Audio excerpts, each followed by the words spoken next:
Ya estamos ya grabando. Mandamos saludos a todos los hermanos de las redes que nos acompañan, donde quiera se encuentra, que Dios les bendiga. Y estamos en la clase número 20, ¿no? La clase 19, perdón, corrijo. La clase número 19, segundo ciclo de la escuela bíblica. Vamos a orar al Señor, encomendar ya esta noche y damos comienzo. Padre, en el nombre de Jesús, te damos las gracias de estar reunidos en tu nombre en esta oportunidad para compartir nuevamente la clase de la escuela bíblica. Te pedimos la dirección del Espíritu Santo, que tú nos estés guiando. Todo lo que vamos a participar, tanto en esta clase como en la clase siguiente del Pastor Pablo. Señor, bendice a los hermanos que están en forma presencial y los que están también en forma virtual. Donde quiera se encuentren, allí tu Espíritu esté dando entendimiento y luz en la palabra. Te lo pedimos en el nombre de Jesús y ya nos preparamos para comenzar. Amén y amén. Dios le bendiga, reciba su asiento en esta noche. Continuamos con ética cristiana. Hemos visto ya Gloria a Dios. la ética paulina, la ética de Cristo, y ahora estamos con ética familiar. Yo ya puse algo en el pizarrón. Vamos a estar considerando esto. ¿No anda? Tenemos nuevamente problema con el audio. A ver si anda. Hola, hola. Bien, a ver. Hola. Bien. Bien, estamos con ética familiar, dijimos, y vamos a ir avanzando. Luego, en algún momento vamos a entrar también en ética social, ética cívica, ¿no? Y después ya vamos también a ir hacia adelante. En algún momento vamos a entrar también en liderazgo espiritual también, asociado con la clase que está dando el pastor Pablo sobre los ministerios, ¿no? Bien, en ética familiar entendemos que toda la vida humana, toda la sociedad humana está fundada en la familia, ¿no? Vamos a leer para base en Génesis 1:27.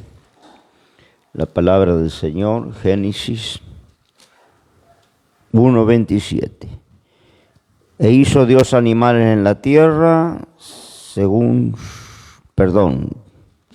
1:27. Y creó Dios al hombre a su imagen, a imagen de Dios lo creó, varón y hembra los creó. El modelo de la familia es la matriz de la sociedad humana, ¿no? Podemos juzgarla hoy y verla en crisis, el desequilibrio de la familia a través de los tiempos. Hoy es un medio, la familia, irreemplazable para el crecimiento de los hombres. A través del grupo familiar se transmite la cultura y se crea ese clima de amor, de comprensión, de aceptación y de seguridad que permite que las personas se desarrollen y crezcan, ¿no? Inclusive nuestros hijos. La ética cristiana familiar posee una serie de normas que se encuentran en la Biblia y van desde el amor recíproco que produce la conducta sana hasta el papel que desempeña cada integrante del grupo familiar. Hay un diseño, hay un plan para la familia, y el ser humano se ha alejado de ese diseño por la cultura, por la ideología, por las costumbres de los pueblos. En cada sociedad se ha ido del diseño divino, ¿no? Del plan de Dios. Por eso el cristiano tiene el manual, que es la palabra, que puedo decir que es el manual del fabricante, y tiene mucho para decir el fabricante de algo, ¿no? Porque el que hace un elemento para el hogar o para nuestro confort, sabe cómo funciona cada mecanismo, sabe cómo sacar el mejor provecho.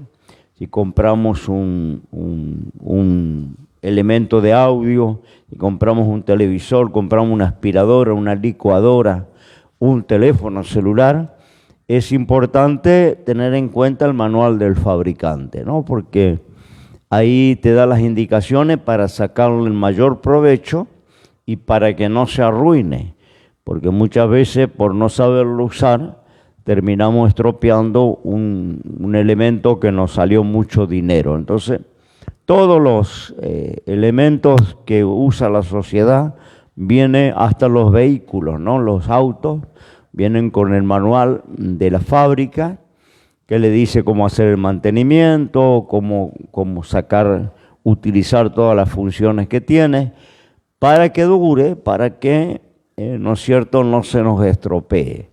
Entonces lo mismo es en el tema de familia, de matrimonio. Hay un diseño del fabricante, del creador. El que creó la familia fue Dios.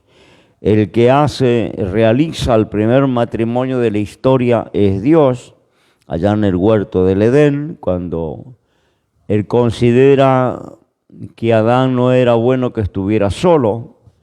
Recordemos que Él hace primeramente al hombre. No estaba planificado hacer su compañera, crear la compañera, así que las hermanas están aquí de casualidad, ¿no? No era el plan de Dios hacer una mujer, ya que lo crea a Adán y lo coloca en medio de la creación de los animales, de las plantas, y él se desarrolla un tiempo, no dice la Biblia cuánto tiempo, pero no encuentra compañía adecuada en todo el reino animal, ¿no? En todo lo que Dios había hecho. Entonces ahí aparece, ¿no es cierto?, la idea de hacerle una compañera, una ayuda idónea, dice la Escritura, y es cuando lo coloca Adán en un sueño profundo y realiza la primera clonación de la historia humana, ¿no? Hoy dicen los científicos, ¿no?, que pueden clonar un animal que se extinguió a través de una célula, a través de un resto óseo que hayan encontrado prehistórico. De ahí se puede clonar, han experimentado, y es un descubrimiento que no hace mucho la humanidad, ¿no es cierto?, puso en práctica. Dice que ya se clonaron algunos animales, pero este descubrimiento lo hace Dios, porque recordemos que Adán lo crea, lo forma de los elementos químicos que hay en la tierra. Dice que tomó barro y lo hizo. Esto es metafórico, ¿no? Porque hoy se ha descubierto que toda la química que compone el cuerpo humano están en los elementos que están en la tierra. Los componentes que están en la tierra, zinc, hierro, fósforo, todos esos elementos conforman hoy el cuerpo humano, ¿no? Entonces, no tiene contradicción la Biblia cuando dice que tomó barro para hacerlo Adán, ¿no? Quiere decir que los elementos que están en el agua y en la tierra conforman el cuerpo humano, ¿no? Pero Eva no fue hecha así. Eva fue creada a partir de una costilla de Adán, dice que sacó una costilla de su costado y a través de eso conformó a Eva. También es metafórico, ¿no?, el tema de la costilla. Quiere decir que de la misma creación del hombre crea a la mujer y realiza aquella unión, la realiza Dios, ¿no? Les une Dios en la primer pareja humana, les une Dios y les manda multiplicar, fructificar y llenar la tierra, ¿no? Ahí también tenemos un punto que muchas veces la religión ha confundido, que es la relación íntima de marido y mujer. Fue idea de Dios, la forma de procrear, la forma de engendrar vida a través de la sexualidad, fue diseño de Dios, y no hay nada de pecaminoso en eso, porque todavía no había entrado el pecado cuando Dios le manda multiplicarse, fructificar y llenar la tierra. No había entrado el pecado. El pecado original que las religiones confunden es la desobediencia. Es haber cruzado un límite que no tenían que cruzar, que también podemos decir el árbol de la ciencia del bien y del mal también era metafórico, ¿no? Era un límite, era una cláusula de Dios que ellos no podían cruzar. Sea un árbol, sea una flor, sea un pasto, sea lo que fuere, era un límite para ver la obediencia, para ver la confianza. Recordemos que Dios le dijo que enseñoree sobre toda la creación, le dio ese lugar, ¿no?, de comandar, decidir, tomar la vida de los animales para alimentarse, enseñorear, ¿no? Después del Creador, el hombre era un administrador, ¿no?, de toda la creación. Eso le otorga a Dios, le delega a Dios el poder de administrar la creación, de todo lo que Dios había creado. Pero aún en esa libertad que tenía de administración, tenía un límite, que era simplemente para certificar, ¿no?, la confianza que debía poner en esa criatura, ¿no?, en no cruzar ese límite. Entonces el pecado ocurre cuando cruzan el límite y desobedecen. No ocurre por la relación íntima, tal era así, que no existía la vergüenza, no necesitaban vestirse, no se avergonzaban, hablaban con el Creador todas las mañanas y no tenían ropa, estaban desnudos, no tenían vergüenza, no existía la vergüenza, no existía el pudor, no tenían de qué, estaban en un total estado de inocencia. Cuando desobedecen, aparece la vergüenza, se corta la relación con el Creador porque se esconden, tal así que cuando Dios pregunta por qué se escondieron, le dice a Adán, porque tuvimos miedo, tuve miedo, ¿no? Entra el temor hacia Dios y hay una separación, ¿no?, que luego Cristo viene a unir, ¿no?, a reconciliar la creación con el Creador, ¿no?, porque esa relación se había roto. Pero volvemos al tema que la primera unión la hace Dios y que Dios le manda en esa unión cuando considera que no era bueno que el hombre estuviera solo y dijo, le haré ayuda idónea. Y ahí donde aparece la mujer y se la presenta y los une. Esto será carne de tu carne y hueso de tu hueso, donde Dios dice, dejará el hombre a su padre y su madre y se unirá a su mujer y será una sola carne, ¿no? Por eso también hay un punto para los cristianos que entendemos por el manual de Dios, que cuando hay divergencia, contienda, ¿no es cierto?, no hay acuerdo en la relación matrimonial, las oraciones son estorbadas, ¿no? Esto lo dice Pedro en su primera carta, en el capítulo 3, dice que debemos ajustar el matrimonio al diseño de Dios y funcionar como el Creador quiere que funcione para que las oraciones no sean estorbadas. Si yo ando mal con mi esposa o mi esposa anda mal conmigo, las oraciones son estorbadas. No importa cuánto oren, cuánto ayunen, cuánto busque a Dios, hay una barrera, ¿no?, que va a estorbar, va a impedir que la oración llegue a la presencia de Dios, porque salí del diseño divino, ¿no? Estoy teniendo pleito, contienda, ¿no es cierto?, dentro del matrimonio, y Dios no los considera ya dos, sino dice serán una sola carne, ¿no? En la unión matrimonial ya no lo considera dos, considera un solo elemento, ¿no? El marido y mujer, carne de tu carne, hueso de tu hueso, dejar padre y madre, unirse a su mujer y ser una sola carne.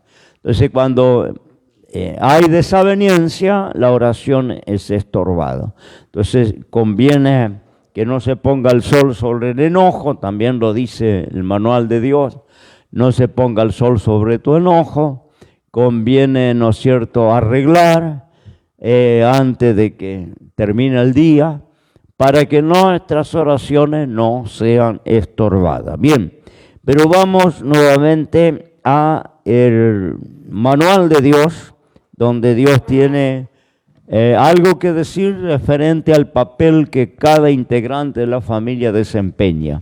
Marido, mujer e hijos, ¿no? Tiene Dios que decir. Por eso hay muchos creyentes saliendo del modelo de Dios y eso trae complicaciones, ¿no? Cuando muchas veces nos dejamos a papá y mamá, y muchos matrimonios se casan y siguen viviendo con papá, siguen viviendo con suegro, con la mamá, no dejan y ahí empieza a andar mal la cosa, ¿no? No funcionan. Estos días yo hablaba con una pareja joven y le aconsejaba, viven con los padres de ella.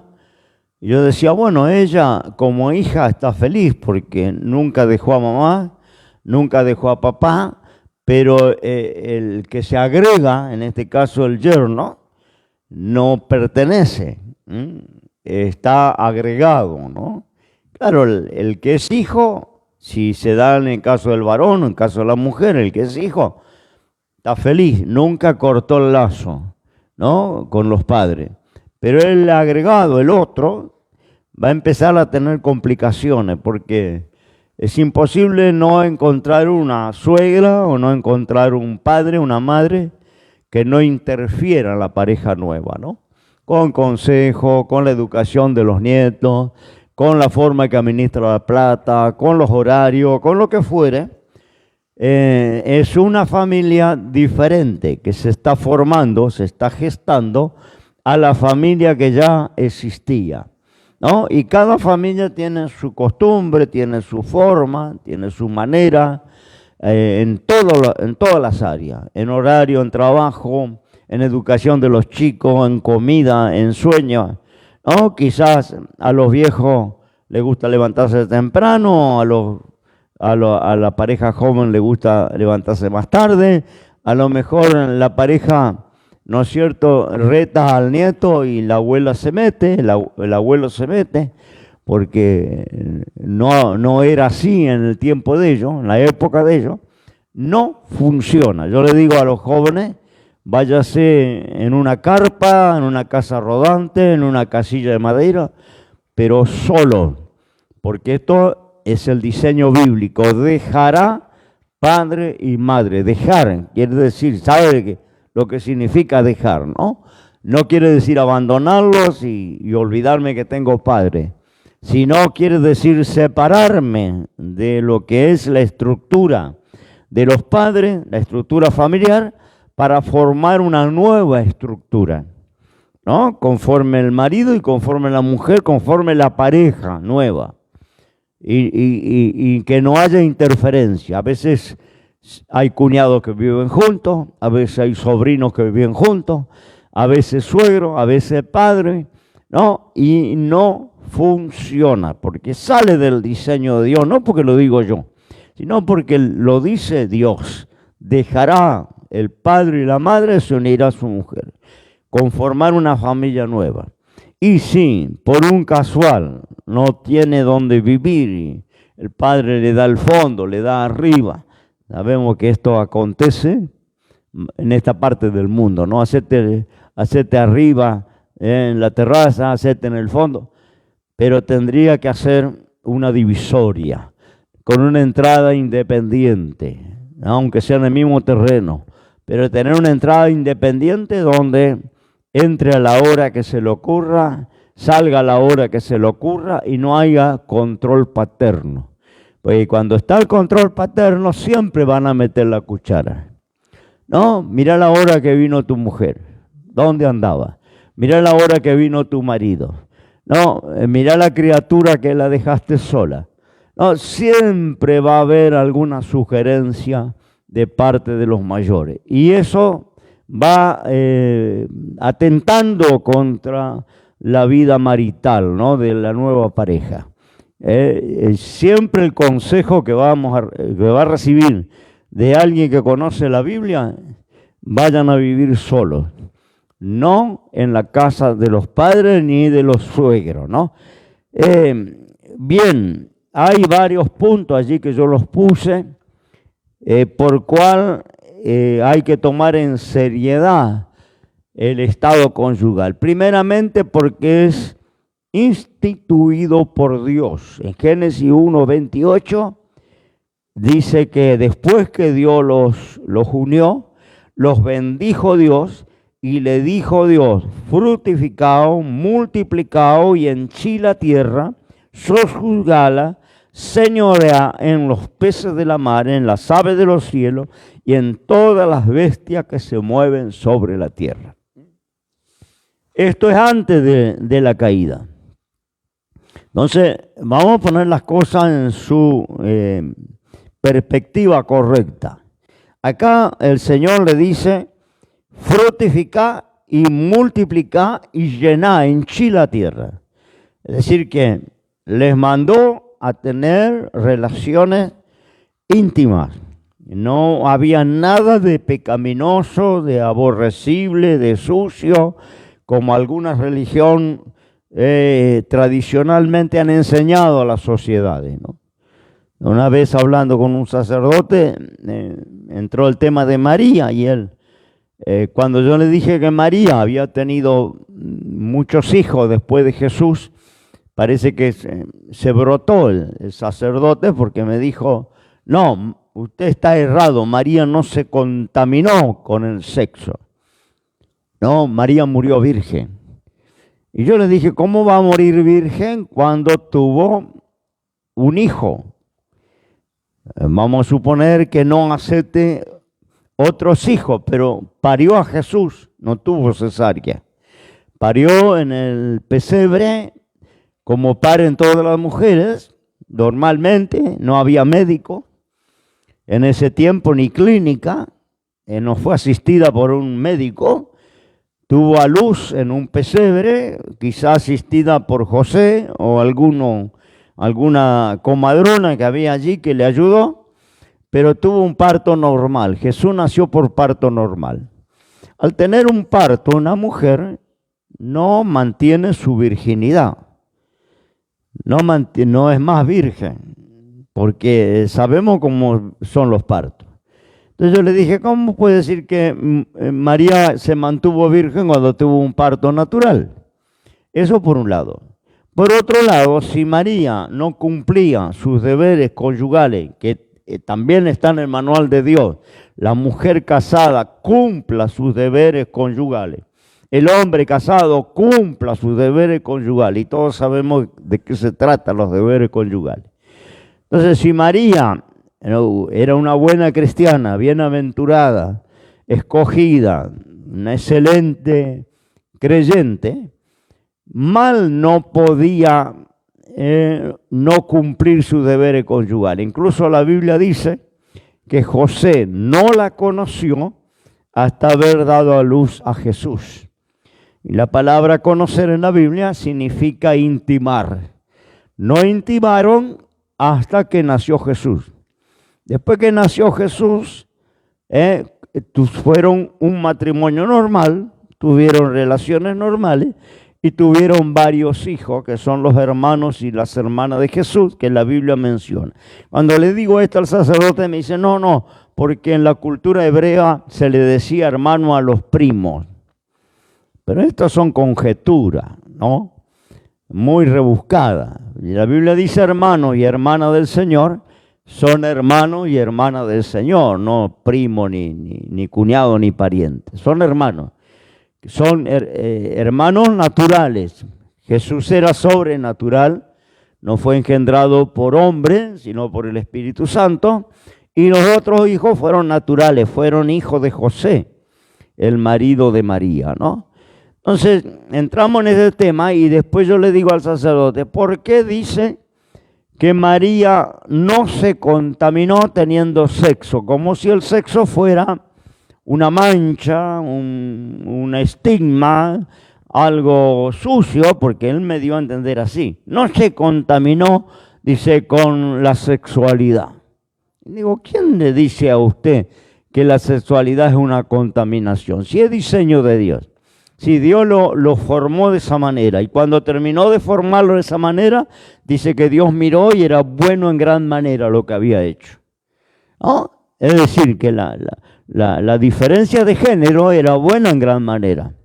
No había nada de pecaminoso, nada de sucio. Entonces digo, ¿por qué usted dice que no se contaminó como si fuera un pecado, ¿no? Porque está esa idea religiosa, ¿no? De que la sexualidad es carnal, pecaminosa, sucia. Están acá en el diseño de Dios antes de la caída, cuando Dios dice fructifiquen, multiplíquense y llenen la tierra. Es decir, antes de que viniera la desobediencia. La desobediencia no tiene nada que ver con la relación sexual. La desobediencia fue cruzar un límite de una situación que, vuelvo a decir, es metafórica, porque podía ser una flor, podía ser una planta, podía ser no sé. Que la Biblia diga un árbol, el tema era no cruzar ese límite, no desobedecer. Le dijo, sojuzguen la tierra, señoreen sobre los peces de la mar, en las aves de los cielos, en las bestias que se mueven, todo lo que yo le he dado de hierba que da simiente, que está sobre la tierra, en lo que hay fruto del árbol que da simiente será para comer. Toda bestia de la tierra, todas las aves de los cielos y todo lo que se mueve sobre la tierra, en que hay vida, toda hierba verde será para comer. Y fue así. Y vio Dios todo lo que había hecho, era bueno en gran manera. Fue la tarde y la mañana del día sexto. Todavía no habían pecado. Dios dice que vio, era todo bueno en gran manera. No había nada feo, nada deformado. ¿No? La deformación entra después en la desobediencia, cuando el hombre comienza, ¿no es cierto?, a salir del plan de Dios y a hacer cosas que van fuera del diseño de Dios. Ahí viene la deformidad, lo feo, lo desagradable. Pero en el original, en el diseño original de la familia, del matrimonio, de la unión conyugal, no había nada deforme, feo y pecaminoso. Dios miró, era todo bueno en gran manera.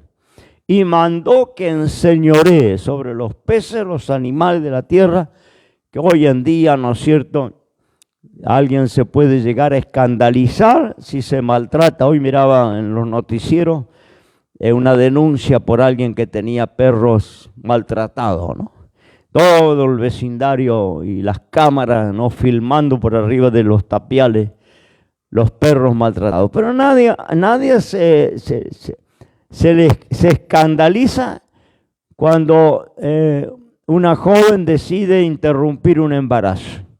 Nadie se escandaliza por un asesinato, por irrumpir una vida, ¿no? Cortar una vida por decisión de la madre. La madre tiene autoridad sobre su cuerpo y decide interrumpir un embarazo no deseado, ¿no? Y eliminan ese ser que está por nacer, que no puede defenderse.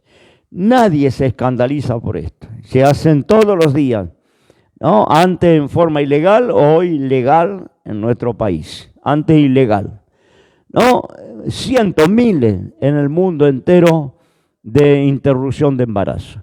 Nadie reclama, nadie dice es un maltrato, ¿no? Pero toque un perrito No le dé de comer a un perrito, déjelo atado allí que comience a aullar y van a venir las autoridades y le van a hacer una causa judicial, una causa penal por maltrato animal. Y el Señor mandó enseñorear sobre todos los animales, dice, todo lo que tiene vida, todas las aves, todo lo que se mueve, todo lo que hay vida, ¿no? De eso comerás. No, quiere decir que si le gusta comer araña, le gusta comer cucaracha, ore a Dios para que Dios bendiga las cucarachas y coma. No, si no le gusta, no está obligado, pero todo lo que tiene vida, Dios le dio autoridad al hombre para que coma, igual que todas las hierbas, igual que todos los peces de la mar. ¿No? A algunos a lo mejor no le gusta el caracol, no le gusta el pulpo, bueno, son cuestiones de gusto. Pero recordemos que cuando Pedro tenía esa diferencia por los gentiles, no aceptaba que el evangelio fuera para los gentiles, pensaba que era solo el pueblo escogido, eran los judíos, y hacía diferencia entre gentiles y judíos.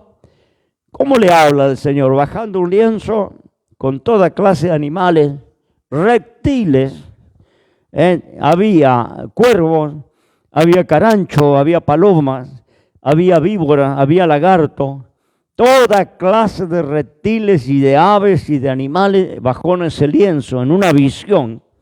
Y escuché una voz que le dijo, Pedro, levántate, mata y come.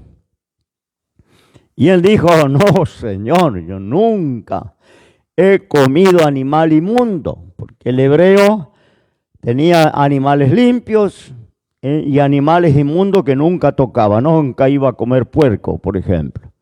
No, nunca iba a comer una serpiente, una anguila, nunca iba a comer una rana. ¿No? Entonces allí bajaron ranas y serpientes y lagartos y le dijo, mata y come.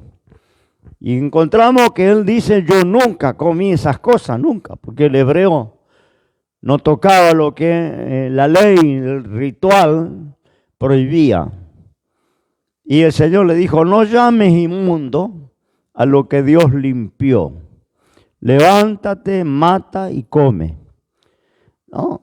Quiere decir, esto va con la enseñanza de Pablo en Timoteo, que dice, todo lo que Dios creó es bueno para que participen los creyentes con acción de gracia, porque por la oración y la palabra es santificado. ¿No? Quiere decir, le gusta comer caracol, ora a Dios, y por la oración Dios santifica el caracol y lo come. Si le gusta, si no le gusta no está obligado. ¿No? Es decir, ya no hay más esa ley ritual de animales limpios y animales inmundos. Eso termina en la gracia. Por la oración y la palabra, si yo pido la bendición, eso que yo voy a comer es santificado. No hay más esa diferencia que había para el pueblo hebreo, que era una tipología, era una sombra de lo que estaba por venir. Cuando vino la gracia, cuando vino Cristo, terminó. Como terminaron las fiestas hebreas, como terminaron muchos rituales, como terminó el sacerdocio, como terminaron los sacrificios de los corderitos, ¿no? Porque todo eso era sombra de lo que estaba por venir. Es decir, que cuando entramos en la gracia, ya estamos en la realidad, ya no hace falta la sombra. La sombra señala un cuerpo, ¿no? Cuando vemos una sombra, sabemos que es el reflejo de una luz dando con un cuerpo y ya refleja una sombra. La sombra no es real, pero la sombra, ¿no es cierto?, está señalando que hay un cuerpo. No puede haber sombra si no hay un cuerpo. Y dice que aquello antiguo del pueblo hebreo, leyes, rituales, sacerdocio, sacrificio de cordero, era sombra de lo que estaba por venir. Lo real es lo que vino, Cristo, la gracia. Eso es lo real, lo auténtico, lo que hoy nosotros disfrutamos, ¿no? Estar en la gracia de Dios. Lo que los antiguos deseaban ver y no llegaron a ver, ¿no? Lo que los antiguos miraban por reflejo, porque Nos llegaron a estar, nos llegó el plan de Dios a cumplimentarse, nos llegó la hora del sacrificio en la cruz. Entonces los antiguos miraban por fe hacia adelante, pero nosotros somos participantes de la gracia, ya no de la sombra, ¿me entienden? Entonces todo eso termina en Cristo Jesús. No, cuando estamos en Cristo Jesús termina. Vuelvo a decir, no hay más animales limpios ni animales sucios, no hay más día de reposo. Los días me preguntaban el domingo, el día del Señor, ¿quién dijo eso? Ni el domingo ni el sábado, ninguno de los dos días. Digo, porque el almanaque, el calendario que tenemos es un calendario gregoriano, esto es un calendario pagano, que no tiene nada que ver con el calendario hebreo que existía en la Biblia, en los días bíblicos. Tenemos un calendario que es totalmente pagano. Lunes tiene que ver con la luna, martes tiene que ver con el planeta Marte, miércoles tiene que ver con Mercurio, jueves tiene que ver con Júpiter, viernes tiene que ver con Venus. Mire qué pagano que es. Entonces que en el almanaque diga sábado, Sabá, porque tomaron el nombre del pueblo hebreo. Sabá quiere decir reposo, le pusieron al sexto, bien digo, séptimo día, le pusieron Sabá, que quiere decir reposo, pero no tiene nada que ver con el sábado hebreo, para empezar. Porque el hebreo tenía a veces 3 sábados en una semana. A veces toda la semana era sábado, a veces todo un año era sábado. A veces, vuelvo a decir, cada 6 años que se cultivaban la tierra, el 7º año se dejaba descansar y el 7º año era sábado para la tierra. No se cultivaba, se dejaba que la tierra se recupere. Entonces no hacía falta agroquímico, no hacía falta fertilizante. ¿No? Al entrar en el plan de Dios y dejar reposar la tierra después de 6 años de cultivo, la tierra recuperaba su energía y producía sin fertilizante. El hombre salió del plan de Dios y ahora necesita fertilizante, herbicida, matayuyo, bueno, todos esos químicos que usa hoy, porque no deja reposar la tierra. No, había, vuelvo a decir, en una semana de celebración, por ahí había 3 días que eran sábados. Y no tiene nada que ver con el almanaque. ¿Me entiende? No tiene absolutamente nada que ver con el almanaque. Entonces, el sabá que guardan algunos no tiene sentido, porque el Señor es Señor del sábado. Y el domingo, que algunos dicen, un día estábamos trabajando acá en la construcción y vinieron unos hermanos de visita y se escandalizaron porque estábamos trabajando un día domingo. Y uno de los líderes me dijo, ustedes están en pecado. Digo, ¿qué le pasa? Digo, ¿cómo estamos en pecado? Sí, porque ustedes están trabajando el día del Señor. No déjenme de embromar, es el único día que los hermanos están libres, que es el domingo para poder construir, porque la semana trabajan. No, pero no, el día del Señor no se puede trabajar. ¿Quién le dijo eso? ¿Quién le dijo que el domingo es día del Señor? El día del Señor es hoy, lunes, y mañana martes día del Señor, y el miércoles día del Señor, y el jueves día del Señor. No tiene nada que ver con el calendario. El salmista dijo, este es el día que hizo el Señor, me alegraré y me gozaré en él. Cuando amanecemos es día del Señor. Lunes, martes, un peluquero, un panadero, trabaja sábado y domingo, porque cuando más se vende, y descansa el lunes. Para él el día de descanso, porque es bíblico, 6 días trabajarás y el 7º descansará. Pero ¿cuál es el tema si en vez de descansar domingo, descanso un lunes? No, o me va a organizar la vida el almanaque pagano que tenemos. No, tiene nada que ver. Porque a algunos les tocará hacer guardia y trabajar sábado y domingo, y por ahí el lunes, el día de paseo, el día que está con la familia, el día que descansa. ¿Cuál es el problema? ¿No? Entonces, no se guíe por el calendario que tenemos.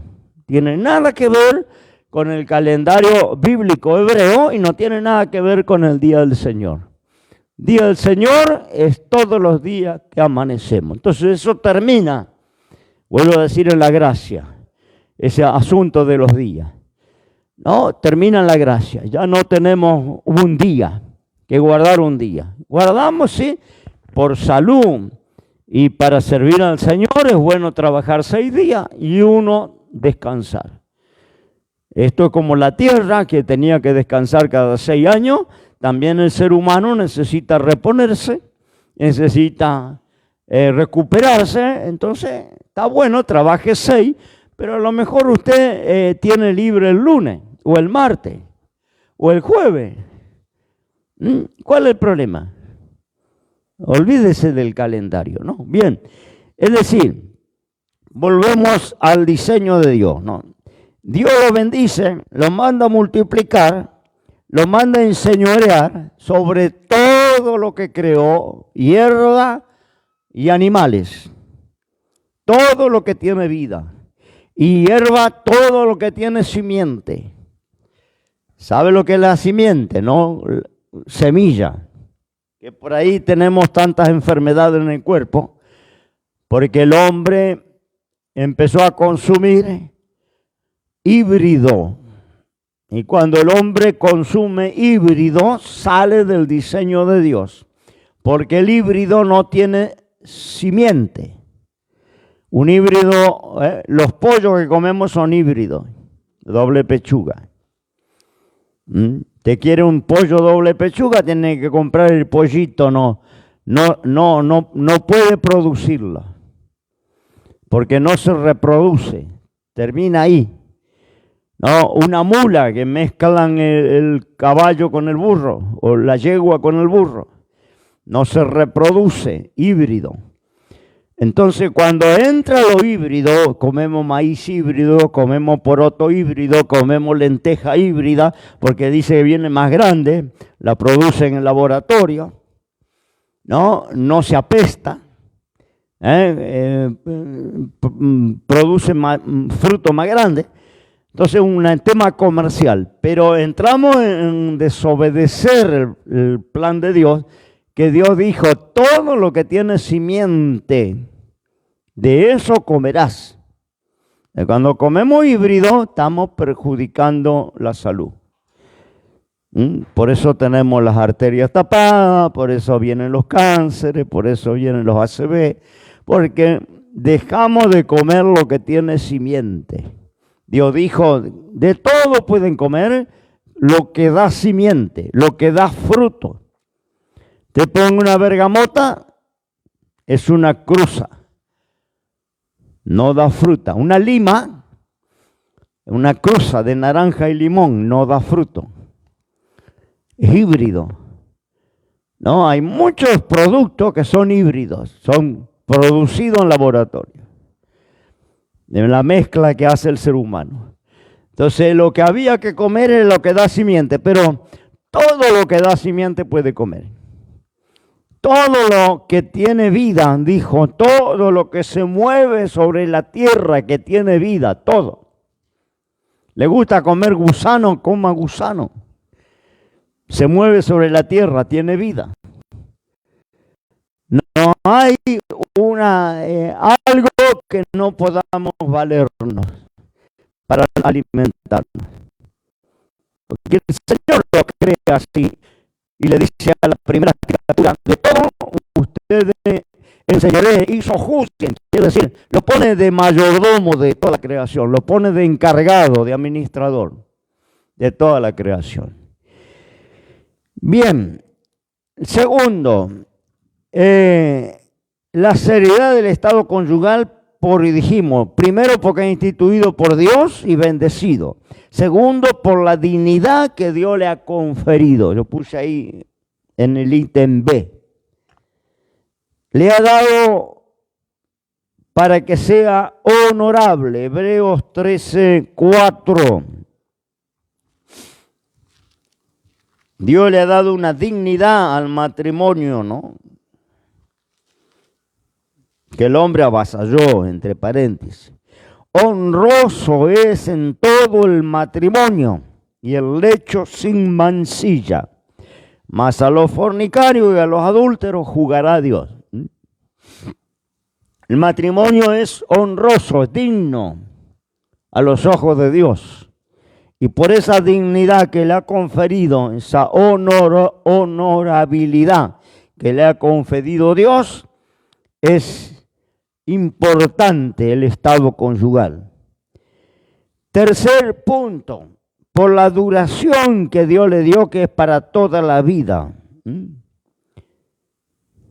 Mateo 19:6. Matrimonio fue creado para toda la vida, así que ya no son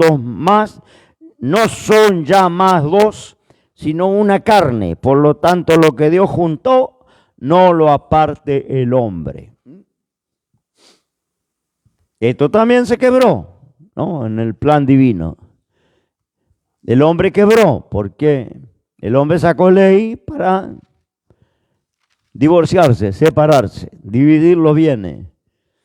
Dividir la tenencia de los hijos, la patria potestad. Son todas leyes humanas, pero Dios dijo, lo que Dios unió, no lo separe el hombre.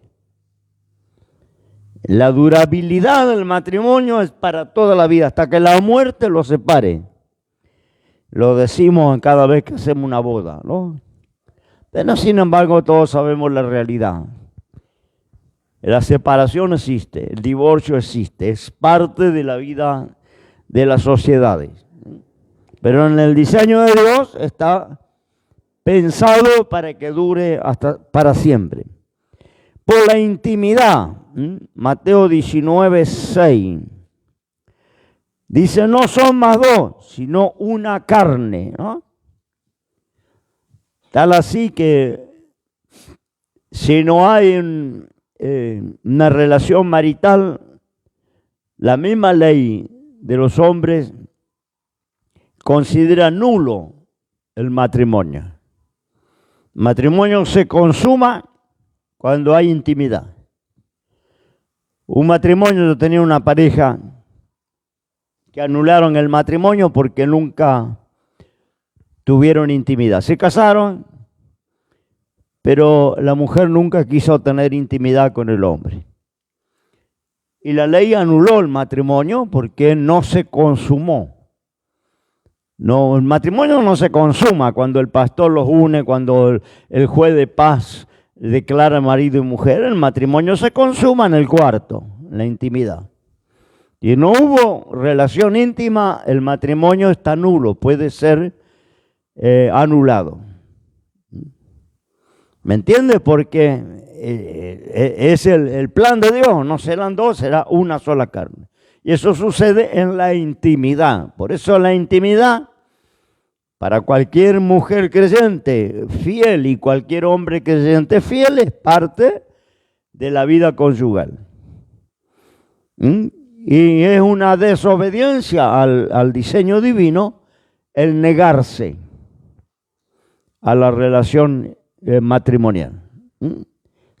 Por eso yo le decía a este sacerdote, si María se hubiera negado a tener intimidad con José, hubiera sido una mala cristiana, hubiera sido una desobediente como cristiana, porque estaba casado, ¿no? Y el casado dice, el hombre casado no tiene autoridad sobre su cuerpo, sino la mujer. Y la mujer casada no tiene autoridad sobre su cuerpo, sino el marido. Y la enseñanza de la Biblia dice, no se niegue el uno al otro. ¿Por qué muchos matrimonios van al fracaso? ¿Por qué entra el adulterio, el pecado? Porque le duele la cabeza, porque no tiene ganas, porque la rutina, porque el aburrimiento. No, porque trabajó mucho. Porque los chicos, porque la escuela, porque la comida, porque la ropa, bueno, lo que fuera. ¿No? Y empieza a fallar esa parte de la vida marital. Y cuando falla esa parte, el enemigo entra y destruye. Entonces un buen creyente cumple sus deberes conyugales. por la influencia que tiene el matrimonio en el desarrollo y la proyección de la personalidad humana. El matrimonio refina la calidad espiritual de la persona a través de todas las pruebas y dificultades que presenta la vida y a través de las diferencias de criterio y gusto de los esposos. Porque es toda una construcción, ¿no? Dos personas de familia diferente, raza diferente, cultura diferente, educación diferente, a veces hasta edades diferentes, se unen en matrimonio. Y ahora tienen que amalgamar, unir los gustos, las preferencias, la forma, las maneras en convivencia. ¿No? Porque hay que convivir, empezar a convivir con otra persona cuando yo siempre estuve solo. ¿No? Me crié solo, me la arreglé solo y ahora conozco una persona y tengo que convivir con esa persona. Y esa persona tiene otra educación, otra cultura, otros gustos, porque no se crió en el mismo ambiente que yo me crié. No tiene los mismos padres que yo tuve. A veces no se crió en el mismo barrio o en la misma ciudad que yo me crié. Viene de otro ambiente, de otra forma, de otra manera. Tiene gusto diferente, tiene costumbre diferente. Para comer, para dormir, para la higiene, para todas sus ideas. Hasta para decorar la casa tiene otra idea. Y eso hay que fusionar. Por eso digo que es todo un trabajo, ¿no?, que tienen los futuros esposos para lograr una convivencia que dure. No es así nomás, no es solamente nos juntamos y alquilamos una pieza, ¿no? Sí, hermano, me levantó la mano, ahora le doy lugar. A mí siempre me resonó esa frase de lo que Dios unió como algo metafórico. Me resuena como un interrogante. Porque decir, ¿cómo sabe que Dios los unió? Para mí me resuena como una metáfora. Y esa metáfora genera un interrogante. En el lazo en el tiempo dice, sí, fue de Dios el matrimonio. Se separan, no fue de Dios el matrimonio. Por eso dice, metáfora en que Dios mandó que hombre y mujer se unan, como metáfora. No creo que sea tan metáfora, porque bueno, hay que ver el crecimiento en el desarrollo del matrimonio a lo largo del tiempo. Tiene que ver mucho con ajustarse al plan de Dios, al diseño de Dios. Muchos matrimonios no se ajustan porque tienen su forma, su idea, su manera de enfrentar el matrimonio, y muy poca gente le presta atención a las indicaciones de Dios para que funcione. Vuelvo a decir, yo compro un elemento, compramos ahí la consola, viene con una instrucción de cómo usar, cómo conectar, qué corriente, hacer el mantenimiento, la limpieza, para que funcione y nos dé la prestación a su máxima potencia. Hay que mínimamente prestar atención al fabricante, qué indicaciones nos da. Algunos tienen una advertencia, no tire del cable, no enchufe en un toma corriente que no tiene la corriente adecuada, ¿no? Y en el matrimonio lo mismo, hay indicaciones de Dios que la mayoría de los esposos bueno, yo me casé por misericordia de Dios que estoy junto con mi esposa porque no era creyente, no sabía de la Biblia, no sabía nada de las cosas de Dios. Y bueno, eso es una lotería, que vaya bien o vaya mal, porque no nos ajustamos al manual del fabricante. Pero hablamos para creyentes que primero se ajusta al manual para que funcione, se ajusta al manual, a las indicaciones de Dios. No, las indicaciones de Dios no implica solo la cama, implica el pedirse perdón, implica el sobrellevarse, implica la adaptación al otro, ¿no es cierto?, la comprensión, la humildad, el reconocer cuando erro. Me implica una cantidad de cosas que si yo las practico, tengo mucha posibilidad de que funcione. Ahora, ¿por qué dice lo que Dios unió? Porque Dios considera la unión marital como algo que fusiona a dos personas, como una intimidad, ¿no?, que no tienen otras personas, porque es una intimidad que no pueden tener dos amigos, no pueden tener dos socios laborales, no pueden tener dos compañeros de trabajo, no pueden tener otras personas. Esa privacidad íntima de marido y mujer, que cuando, vuelvo a decir, consuman el matrimonio, tienen la relación marital, esto es, como dice Dios, no serán dos, una carne.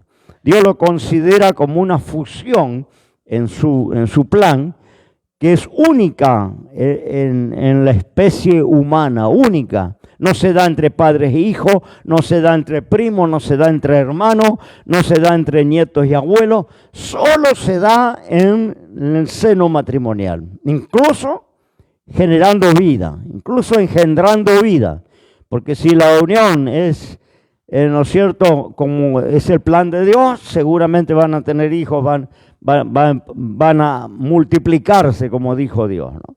Entonces, por eso dice Dios que Él unió, por ese sentido de la intimidad que consuma el matrimonio. Después, para el creyente, yo sigo pensando que el creyente tiene que buscar la voluntad de Dios. Que si el Señor es nuestro Señor, como decimos, que gobierna nuestra vida, le dijo el Señor a Pedro, ¿no?, cuando pase el tiempo, no vas a hacer lo que vos querés hacer.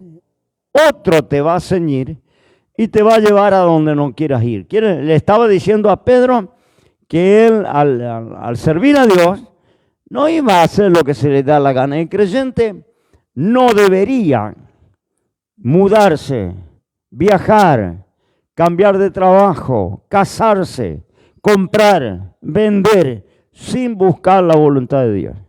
Porque si el Señor es quien gobierna nuestra vida, Él tendrá algo que decirnos en nuestras decisiones importantes. No estoy diciendo ir a comprar un paquete de yerba. Estoy diciendo que usted quiere vender su casa. ¿Cómo no orar a Dios para que sea en la voluntad del Señor, para no hacer un mal negocio? Tengo gente que se fue a la ruina porque en un ataque vendo todo, me voy y vendió todo y se quedó en la ruina porque hizo un mal negocio, porque perdió lo que tenía. Creyente, ¿no? Entonces, una persona que se va a casar, va a buscar una compañera, un compañero, se supone para formar una familia para toda la vida.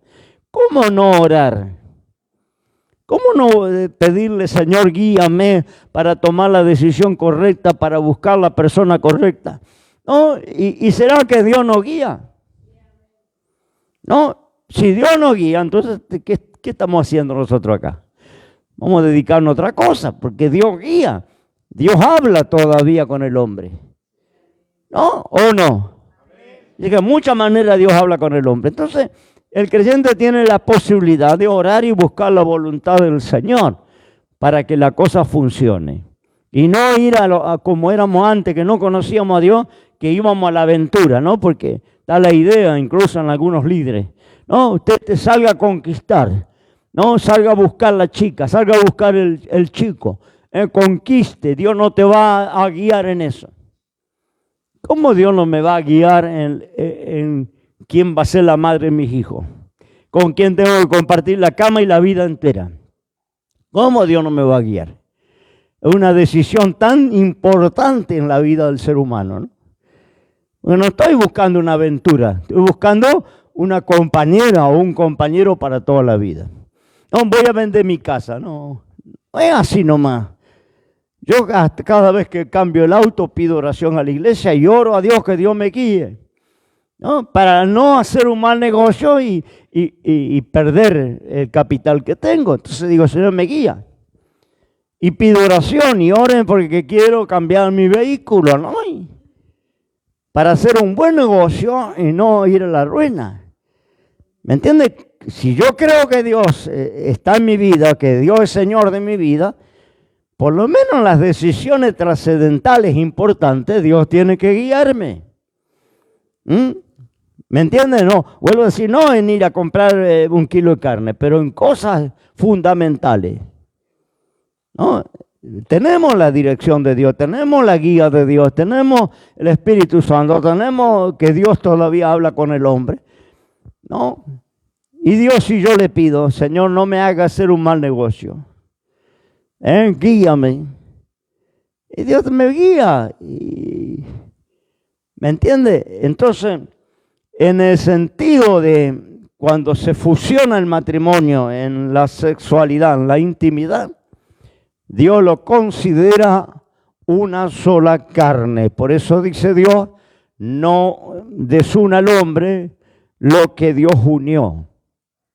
Dios considera que Él une porque Él es el creador de esa relación íntima, ¿no? Y después nosotros tenemos parte, como todo. El hombre tiene parte en una asociación con el Creador en todo, hasta en la salvación. Uno cree que la salvación es todo del cielo, que yo no tengo nada que ver, que yo soy un agente pasivo. No somos pasivos, somos activos. Porque si yo no me arrepiento, yo no reconozco mi pecado, no hay manera de ser salvo. El Señor lo hizo todo en la cruz. Es por gracia, no por obra, pero yo tengo que arrepentirme, yo tengo que reconocerme y yo tengo que aceptar a Cristo. Si yo no hago esto, no hay poder del cielo que me haga salvo, que me perdone. Tengo participación, el hombre tiene participación. Acá, cuando Dios hace la creación, los animales, la hierba, le dice al hombre, sojuzgue, ¿no? Administre, cogobierne. Él es el creador, Él hizo, Él distribuyó todo en el planeta, pero le dijo al hombre, ustedes administren, ustedes sojuzguen, vean cómo van a hacer. Que sabemos lo que el hombre ha hecho, ¿no? Con la creación, desastre. No, pero Dios le dio la potestad de cogobernar, ¿no? En su creación. Le dio esa autoridad al Señor, el Creador. Y lo mismo es en el matrimonio, sí, Dios une. Pero yo soy responsable de cómo voy a edificar esa relación. Porque puedo agarrar para el monte y olvidarme de lo que Dios dice y hacer a mi forma y a mi manera y terminar siendo un Fernández garroteándole a la mujer. Y bueno, ahora que se la aguante. ¿Me entiende? ¿Y por qué se fracasa? ¿Por qué se van a la ruina? Porque salimos del diseño de Dios. ¿O usted conoce algún matrimonio que se pida perdón, que se perdonen, que se comprendan, que se ayuden, que colaboren? Es raro, alguno que medio creyente por ahí araña más o menos para llevarla. Pero en realidad lo hacemos a nuestra idea, como vimos que hacía papá, como hacía mamá. No, lo hacemos más o menos y así nos va. Y no funciona y terminamos, ¿no? Como terminamos y decimos, ¿y cómo? Si Dios lo unió. Sí. La tierra era un paraíso hasta que metió la mano el hombre. Era una maravilla, ¿no? Producía, no hacía falta combatir los bichos, no hacía falta matar los yuyos. Estiraba la mano y comía del fruto de la tierra, pero mire cómo terminamos. Pero por la mala administración humana, contaminamos las aguas, contaminamos los ríos, hicimos desastre. Hay especies que se extinguieron por causa del hombre. Talamos los bosques, talamos los árboles, industrializamos, metimos humo en el oxígeno, metimos veneno en el agua y los animales los manipulamos porque queríamos bichos más grandes, más fuertes. Entonces mezclamos las razas, mezclamos la simiente, hicimos experimentos, ¿no? Y bueno, así nos va. Y en el matrimonio lo mismo. Salimos del diseño de Dios, no hay garantía, ¿no? Pero bueno, tiene un desarrollo y una influencia en la proyección de la personalidad humana. Tiene mucho que ver con la personalidad del hombre, porque tenemos que trabajar para que funcione. Tenemos que adaptarnos para que funcione, ¿no? Si no, no funciona, porque es lo mismo que yo me vaya a vivir con Cristian, alquilemos una pieza, ¿no? Vamos a vivir juntos, ¿no? A la semana estamos agarrándonos los pelos, porque él tiene una idea y por ahí deja la zapatilla tirada, yo por ahí no me baño 3 días, tengo olor a chivo, él le gusta comer, qué sé yo, sardina en la lata y a mí me gusta hacer un guiso, ¿no? Etcétera, etcétera, etcétera. Para poder convivir, ¿sabe cómo tenemos que trabajar los dos? Y él va a tener que ceder y yo tengo que ceder y yo voy a tener que acostumbrarme un poco a él y él tiene que acostumbrarse un poco para mí y tenemos que cambiar un poco todas las ideas que traemos. Porque él trae las ideas ya de su papá y su mamá y yo traigo las mías. Y ahora vamos a vivir juntos en la misma pieza. Usted sabe, ¿no? Las pensiones cuando los pibes alquilan juntos. Terrible, ¿no? E imagínense marido y mujer que tienen que ir a la cama la noche los dos juntos, ¿no? Y que viene la nena viene que la mamá le hacía el desayuno y que se bañaba una vez por semana, olor a pata, y el hombre viene que, qué sé yo, 20 años viviendo solo, tiene su plata, y ahora es nuestra plata, nuestra cama, nuestra comida, ahora es nuestro. ¿No? Y es el problema, que sigue siendo mi plata y sigue siendo mi idea. Y mamá me hacía la sopa así, vos no sabés. Mamá me planchaba la camisa y los pantalones. Mirá cómo, ¿no? Y ahí empieza el cortocircuito, ¿no? Dios le bendiga. Quedamos por acá. Y seguimos luego los atentados contra el matrimonio, la clase que viene. Dios le bendiga. Oramos al Señor y hasta el pastor Pablo. Padre, gracias te damos, Señor, en el nombre de Jesús. Te alabamos, te bendecimos esta noche, Señor, por compartir la palabra. Ahora, Padre, te pedimos la bendición para la clase siguiente, que estará el hermano Pablo. Dios del cielo, bendice cada uno de los hermanos que nos acompañó esta noche, que va a acompañar el video de esta clase. Te damos gracias, Señor. Hasta la próxima semana, si tú lo permites, en el